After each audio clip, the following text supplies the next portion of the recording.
Ser Podcast.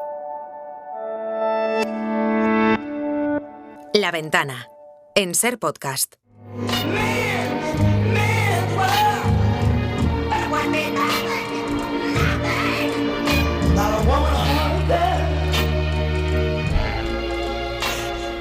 Abrimos la tercera hora del programa con el director de la revista Cinemanía aquí a nuestro ladito, en los estudios de Radio Madrid, Carlos Marañón. Buenas tardes. Hola, Carlos. ¿Cómo estáis? Qué alegría verte. Marta? ¿Cómo estás? Sí, bien, acalorado, ¿no? Realmente esto es superior a todas nuestras expectativas. Y posibilidades. Buen ambiente para meterse en una sala de cine. Absolutamente necesario. O sea, centros comerciales, Rebeca, por si acaso. Antiguamente centros comerciales, el cine ahora que le pegan además, a veces le pegan por defecto un poquito, sí, de más. Un poquito de más, pero sí, hay que llevar jersey, pero se está muy bien el cine. Oye, Carlos, esta semana Megalodón 2 ha conseguido desbancar a Barbie como la película más vista de los últimos 7 días. El misterio Jason Statham. La verdad que la peli es lo que es y no engaña a nadie, lo comentamos el otro día.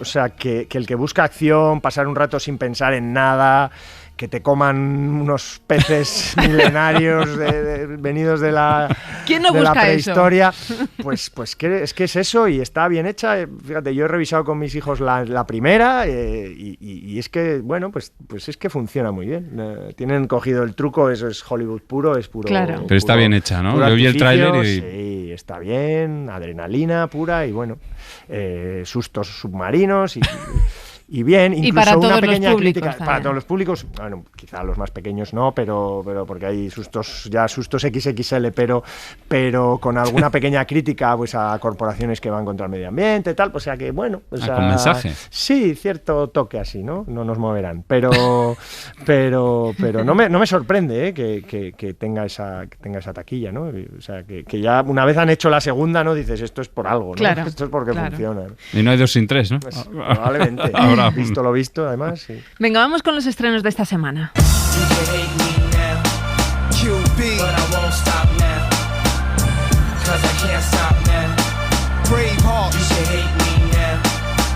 El blockbuster de esta semana yo creo que se llama el Gran Turismo. If you miss a line in the game, you reset. You miss it on the track, you could die. Who do you think the best driver is? El Gran Turismo se basa en la historia real de un joven jugador del videojuego Gran Turismo que gracias a sus habilidades consigue la oportunidad de convertirse en un piloto de carreras. Jan, no haces más que jugar a videojuegos y delirar con ser piloto de carreras. Papá, siempre dices que hagamos algo que nos guste. ¿Competir sabes lo caro que es? Fíjate. No es nuestro mundo, hijo. Y termina compitiendo, Carlos, ¿o esto es Sí, spoiler? No es spoiler porque además es una historia real, ¿no? Este tipo de películas basadas, como sabéis, en un videojuego de PlayStation en este caso, uno corre el peligro de encontrarse con una historia, de no encontrarse con una historia realmente, ¿no? De querer hacer una película sobre un videojuego que al final no tiene recorrido. En este caso han utilizado, digamos, todo el ensamblaje, dicho en términos casi automovilísticos, de lo que es el videojuego, pero contando la historia de una persona, de Jan Mardenborough, que es un chico que su padre pues se empeñó en que fuera realmente piloto y finalmente pues lo consigue, ¿no? Pero tiene la gracia de que te está contando cómo un chaval que solo ha jugado a los videojuegos, cómo se mete dentro de un mundo muy profesional, que es el de las carreras de coches, ¿no? De una categoría en concreto. Con lo cual, pues bueno, nos sirve también como... No como autocrítica, pero también con un poquito de parodia de eso, de un poco de toda la gente que vive un poco en la virtualidad y no en la realidad, ¿no? Entonces esa parte de la película no está mal, ¿no? Pero es un caso real y en el caso real el chaval también dio el salto del videojuego a la... No, yo creo que eso está un poquito impostado. Aprovechan ahí para meter, digamos, la parte videojuego de la franquicia, ¿no? Pero sí que, bueno, que es alguien empeñado en la familia en que saliera y el chaval, pues bueno. ¿Y la peli qué tal? ¿Funciona? Tiene una parte un poco falsa, ¿no? Una parte que no te crees y por ahí, no, a mí ya te digo que la parte que más me gusta es esa parte, ¿no? Esa parte un poco casi autoparódica, viendo un poco pues este mundo que vivimos, de instagramers, de personas que en realidad, pues bueno, se aprovechan casi de lo virtual para triunfar en la realidad y bueno, ese triunfo a veces no es del todo real, ¿no? Esa parte a mí me parece la más interesante. Luego hay también una parte, como hemos hablado antes de Megalodón, de adrenalina, de velocidad, claro, de carreras, de película deportiva en ese sentido, sobre todo de underdog, ¿no? Esa persona que no teniendo la ventaja de ser un profesional acaba siendo uno de los buenos, ¿no? Esas películas de persona que empieza como con una rémora y acaba triunfando, ¿no? El director Neil Blomkamp ya tiene carrera en Hollywood. Sí, pero la verdad que se ha quedado un poquito. Era uno de esos directores interesantes de ciencia ficción hace 15 años, a principios de los 2000, y poco a poco ha ido haciendo productos un poquito más convencionales. Es verdad que le da su sello en algunos momentos, no es una película completamente plana, absolutamente, o sea que tiene cierta gracia, pues para lo que hemos dicho, ¿no? De pasar ahí un poquito el calor en una sala, ¿no? Y rescata a Orlando Bloom, que yo le tenía perdido la vista. Bueno, perdido, sí. Sí, yo también he repasado estos días con mis peques la saga de Piratas del Caribe y lo que fue este chico, ¿no? Claro. Fue un tipo El Señor de los Anillos completamente, estaba en todas partes, ¿no? Y ahora desde hace un tiempo la verdad que está un poco olvidado. Tiene un pequeño papel, no es un papel destacado, al final son los chavales los que funcionan más, pero sí, es un ¿Pero buen está bien revival. en ese pequeño papel? ¿O? Sí, yo creo que funciona. Es que no sé muy bien por qué este chico ha caído en desgracia, después también de al no saber muy bien por qué hizo tantas cosas.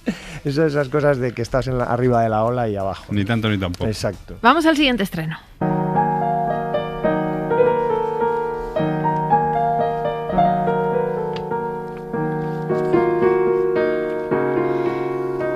Este viernes llega a nuestros cines Gotland. De har fundet en deroppe, som kan føre jer sikkert frem. Nos cuenta la historia de un joven sacerdote danés que llega a Islandia a finales del siglo XIX con la intención de construir una iglesia. Han encontrado a un guía que te llevará hasta tu destino. Según he oído, esa gente acumula siglos de experiencia con el clima, los ríos y los glaciares. Esa isla es distinta de Dinamarca. Las personas, el clima, el invierno, son muy diferentes. Pero poco a poco va abandonando esta misión espiritual y empieza a acercarse hacia la tentación y el pecado, digamos, Carlos. Sí, no es una película estrictamente religiosa, ¿eh? No, el que no le interese ese tema no va a encontrar ningún tipo de adoctrinamiento ni nada similar, pero es una señora película, ¿eh? Esto es cine con mucho empaque, es una de esas películas que quizá te exige mucho al espectador, pero que te ofrece también demasiado.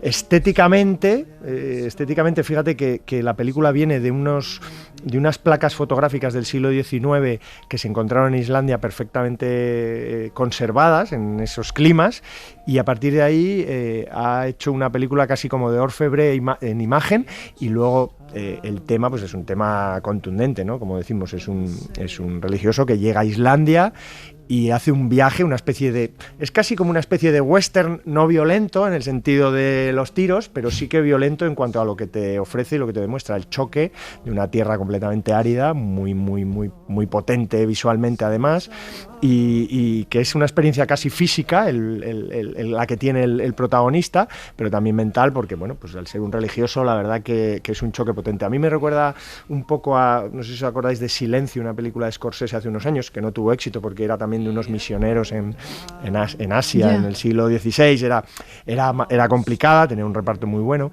pero era una película profunda, muy muy interesante. Y por otro lado me recuerda, no sé por qué, porque no hay, digamos, el argumento pero me recuerda un poco a esa película de Paul Thomas Anderson que se llama Pozos de Ambición, que era una película en la que el terreno, el territorio es está muy presente, ¿no? Es una película que estuvo en Cannes, es una película, bueno, que no es una película fácil, no es para todos los públicos, pero yo creo que es una película adulta, madura y muy, muy, muy interesante. Oye, decías que está basada en unas placas fotográficas. Digamos, la imagen de la película, o sea, el aire que tiene la imagen, de hecho creo que está rodada en 3/4, me parece. ¿Qué es eso en 3/4? Pues que no es el tamaño de la pantalla grande 16:9, sino que es cuadrada, digamos. Para respetar igual. Exacto, por ahí viene un poco el... O sea, ¿y la historia está basada en hechos reales? Sí, la historia yo creo que es una historia basada en hechos reales de alguien que hizo un diario y contó su experiencia, ¿no? de este personaje, ¿no? este sacerdote, pues que es danés y va a Islandia, digamos. Tenemos el cine danés este fin de semana en nuestras pantallas y también estrenos franceses.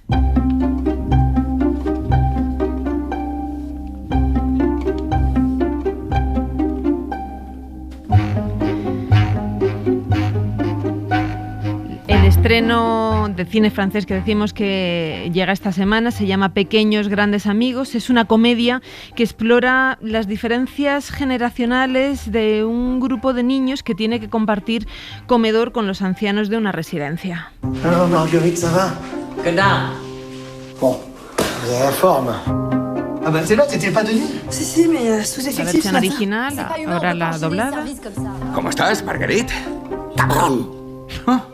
También como siempre. ¿Llevas aquí toda la noche? Sí, porque no había mucha gente. Hola. No podemos hacer tantos turnos. Ah, no he tocado nada, ¿No has tocado nada? No. ¿Y esto? ¿Qué es esto? No es culpa mía que me guste tanto el dulce. El ayuntamiento me ha ¿Cómo pedido funciona esta comedia, Carlos? Pues funciona bien. No es dentro de las comedias francesas que nos llegan, hay que hacer como subdivisiones ya, porque está la de... Esta es la comedia más taquillera de cine francés, que nos llegan varias al año con ese apelativo. Bienvenidos al sur. Exacto, bueno, y cada año vienen una o dos, con ese millones de franceses no pueden estar equivocados. Pues en este caso no es exactamente esa, es más bien una película de buenos sentimientos, una película feel good movie que se dice, ¿no? en terminología norteamericana. Es una película en la que la idea inicial a mí me parece un punto de partida estupendo, ¿no? Es unos chavales que por la falta de recursos en la educación tienen que compartir un comedor con la residencia de ancianos y ahí se empiezan a generar unas interacciones entre ancianos y niños que la verdad que son, bueno, pues son bonitas, son interesantes, ya os digo, es de buenos sentimientos. Tiene un actor estupendo que se llama Vincent Macaigne, que es un actor francés así un poco con un físico muy particular, muy peculiar, que es estupendo, es sensacional. Y ya os digo que es sobre todo buenos sentimientos, pero que la idea, el punto de partida es muy potente. Luego, obviamente, el que no le guste este tipo de películas en los que, bueno, todo va a tender un poco a acabar bien, pues probablemente se la pueda ahorrar, pero sí que es una peli que funciona fenomenal.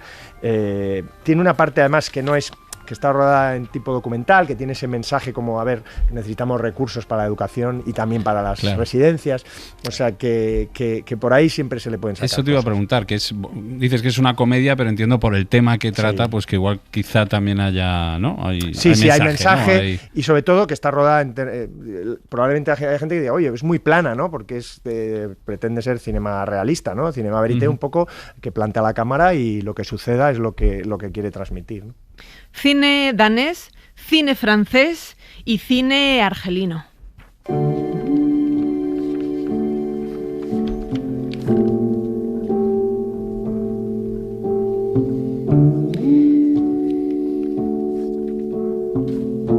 Este viernes vamos a poder ver una película histórica que viene de Argelia, se titula La última reina.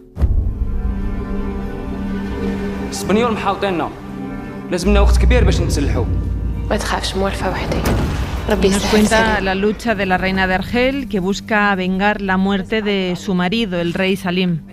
Los españoles nos rodean. No tenemos tiempo de armarnos. Todo el mundo te hace caso. Que Dios esté contigo, Salim.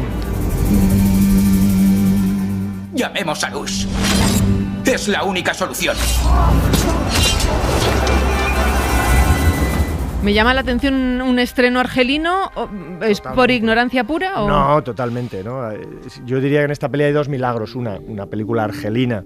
Digamos, es verdad que Argelia tener mucha relación con Francia y Francia ser un país productor y coproductor de muchísimo cine en todo el mundo, pues tiene a veces esa ventaja, pero en este caso es una película, para entendernos, muy argelina. Así que hay una parte de coproducción francesa, incluso una parte de Taiwán, pues porque hace falta mucho capital para levantar una película, pero es una película rodada en Argelia, con actores argelinos y con medios argelinos. Carlos, ¿hay poca producción o nos llega poca? Porque yo tengo la misma sorpresa. En este caso, en Argelia, si estuve mirando, hay poca producción que tenga, digamos, un 80% de producción argelina. Claro, si hay directores argelinos que han ido a Francia y que aprovechan, pues casi desarrollan, un poco como el que en España viene a Madrid o Barcelona, en Argelia van a París a hacer cine. O sea, eso es un poco lo que pasa. Pero histórica, pero la batalla de Argel pero era de Gino Pontecorvo, pero era italiana.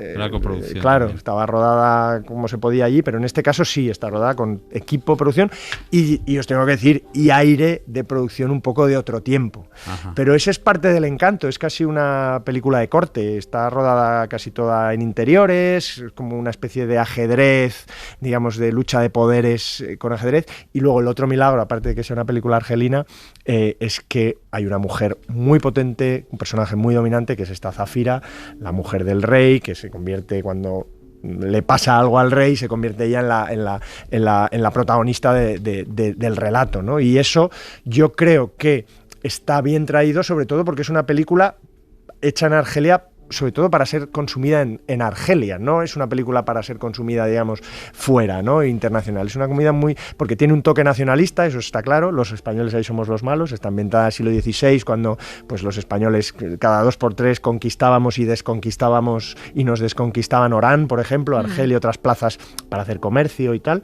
En este caso los españoles somos los invasores y ellos nos echan de su tierra, y eso es un toque nacionalista que yo creo que es muy para el público de allí, y ese que haya una mujer con un personaje tan fuerte, tan importante, está bien en el sentido de que me parece que el panorama en los países del Magreb, los países árabes, pues para reivindicar digamos un personaje fuerte femenino es una cosa importante que viene muy bien, porque no es precisamente, en todos sitios hay problemas de este tipo, pero no es el lugar donde más la mujer tiene protagonismo, ¿no? Claro. Vamos a terminar con un estreno español, claro.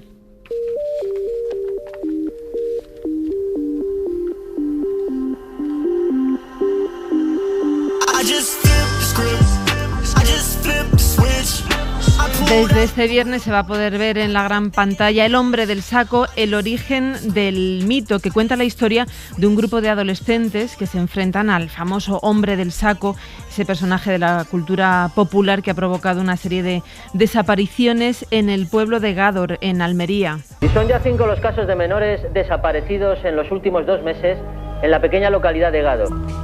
Bueno, no está tan mal, ¿no? Me gustaba más la otra casa. Ay, Lucas, ya verás cómo te acabará gustando. Queríamos invitar a tus hijos a conocer el pueblo. Eso es un sí.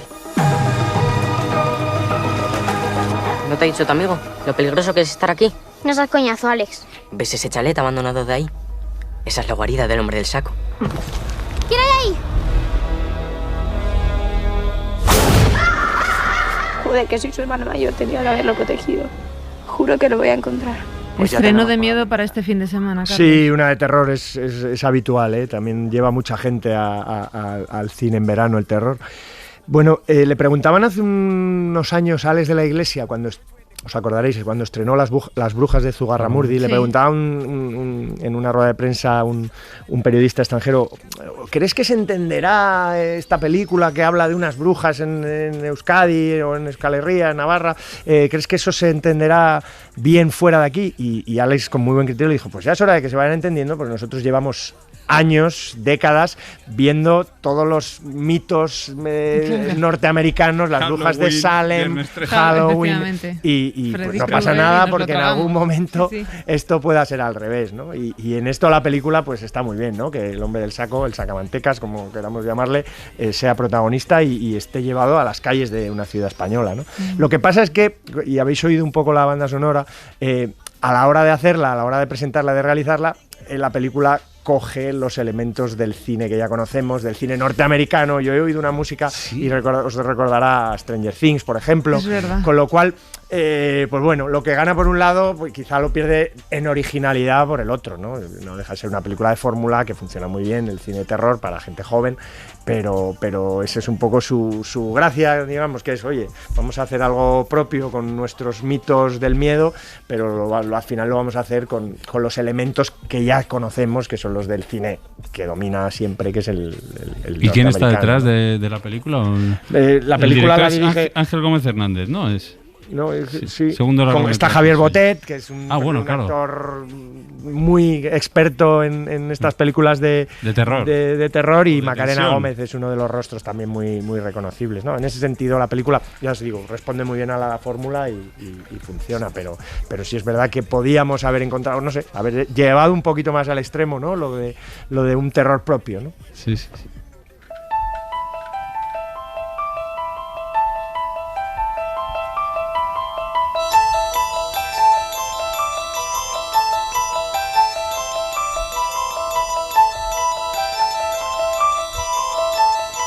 Hablando de terror propio, Carlos, no queríamos dejar de comentar contigo la figura del director William Friedkin, que falleció el lunes pasado a los 87 años.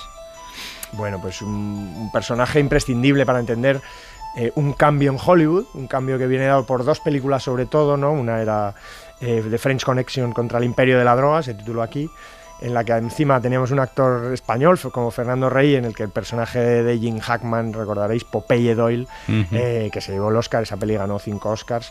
Fue un cambio en el cine policíaco y de acción. Si tú la ves es absolutamente moderna, la puedes ver como una película prácticamente reciente, quitando que los uniformes de los policías, los coches son los trenes, el metro de la ciudad son diferentes, pero sí es una película muy poderosa. Y luego, por supuesto, con El Exorcista, ¿no? Que cambió también pues el terror, ¿no? Con ese Max von Sydow, Ellen Burstyn y esa joven pues a la que hay que exorcizar, ¿no? Pero vamos, aparte de eso, es un director que se ha mantenido siempre en primera línea. De hecho, terminó una película que se va a presentar en la Mostra de Venecia, o sea, una película póstuma, sí, que se llama The Caine Mutiny Court Martial, que es una peli sobre un motín de un barco de juicio, o sea, con Kiefer Sutherland. Llevaba tiempo sin dirigir, pero la peli está terminada. Mira. Pero el motín del Caine, como el clásico. Pero yo creo que está vinculada al presente, o sea, que está como actualizado. Sí, la de Humphrey Bogart. Así que un cineasta, vamos, esencial para entender sobre todo el paso de los 60 a los 70 y el cine moderno. Él venía de hacer televisión, de muchas series, era una generación que comprendió que había que cambiar el cine para atraer a la gente que se quedaba en casa viendo la tele y llevarlas a las salas, ¿no? Y es para mí un gran director, además mucho vínculo con España en el Festival de Sitges, siempre muy presente. Y nos contó el otro día nuestro colaborador Matías Vallés, que le conoció, coincidió con él en Mallorca, que le contó esta anécdota de Francisco Reyes. Sí, pero como Matías decía, no es que fuera una rueda de prensa, que estuve con él un rato hablando. Sí, fue en un y parece que el plan inicial era contar con Francisco Rabal, con Paco Rabal. Eso es lo que dicen, que cuando llegó Fernando Rey dijo, yo era el otro, el de Viridiana que quería, al que yo me refería, era el otro. De todas formas hay que decir que Fernando Rey está estupendo y tiene una imagen mítica en el metro despidiéndose de Popeye Doyle sensacional. Sí, luego se quedó conforme, pero el que querían era a Paco Rabal. Luego todo salió bien, ¿no? A veces. Carlos Marañón, muchísimas gracias. A vosotros. La semana que viene más, porque ya vemos que los estrenos no paran, a pesar de la huelga de guionistas y actores en Hollywood, que veremos cómo gestionamos eso el verano que viene. Sí, claro. A ver qué queda. Total. Gracias, Carlos. Gracias. Un beso.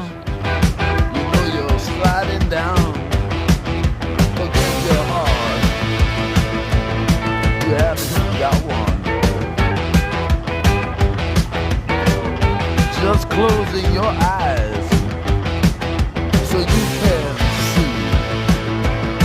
you can see. No, baby, I don't care what they say, it's so easy. No, baby, I don't care what they say, it's so easy. Yeah, it's coming on. It's getting sweeter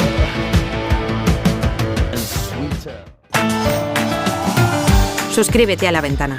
Todos los episodios y contenidos adicionales en la app de Cadena SER y en nuestros canales de Apple Podcast, Spotify, iVoox, Google Podcast y YouTube. Escúchanos en directo en la SER de lunes a viernes a las 4 de la tarde.